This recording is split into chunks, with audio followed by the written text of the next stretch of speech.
അങ്ങനെ കാത്തിരുന്ന നിമിഷമെത്തിയിരിക്കുകയാണ്. ശബരിമല സന്നിധാനത്ത് ദീപാരാധന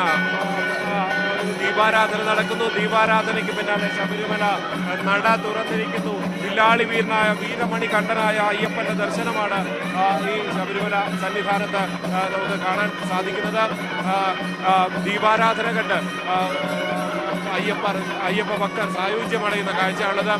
ഇനിയുള്ളത് പൊന്നമ്പലമേട്ടിലേക്കുള്ള കാത്തിരിപ്പാണ്. പൊന്നമ്പലമേട്ടിൽ മകരജ്യോതി ദർശനത്തിന് വേണ്ടിയുള്ള കാത്തിരിപ്പാണുള്ളത്. സമയം ഏതാണ്ട് 6:45 അടുക്കുമ്പോൾ തന്നെ വലിയ കാത്തിരിപ്പിന് വിരാമമായിക്കൊണ്ട് പൊന്നമ്പലമേട്ടിൽ ദിവ്യ ജ്യോതി ദർശനം അതാണ് ഇനിയുള്ള കാത്തിരിപ്പ്, ഇനിയുള്ള നിമിഷം അതിനുവേണ്ടിയുള്ളതാണ്. ദീപാരാധന കഴിഞ്ഞ് ഇവിടുത്തെ ഏതാണ്ട് സന്നിധാനത്തെ വിളക്കുകളൊക്കെ പതുക്കെ അണയ്ക്കുകയാണ്. അതായത് പൊന്നമ്പലമേട്ടിലെ ആ ദിവ്യ ജ്യോതി വളരെ കൃത്യമായി ഭക്തർക്ക് കാണുന്നതിന് വേണ്ടി ഉള്ള അവസരമൊരുക്കുകയാണ്. എന്തായാലും എല്ലാ ഒരുക്കങ്ങളും പൂർത്തിയായി, ദീപാരാധനയും പൂർത്തിയായി, തിരുവാഭരണം അണിഞ്ഞ അയ്യപ്പന്റെ ദർശനവും പൂർത്തിയായി. ഇനിയുള്ളത് ഭക്തർക്ക് വേണ്ടി ഈ മകര ജ്യോതി ദർശനത്തിന് വേണ്ടിയുള്ള കാത്തിരിപ്പാണ്. എങ്ങും ശരണവിളികൾ മാത്രമാണ് മുഴങ്ങുന്നത്. ആദ്യവട്ടം കാണാൻ കഴിയുമോ?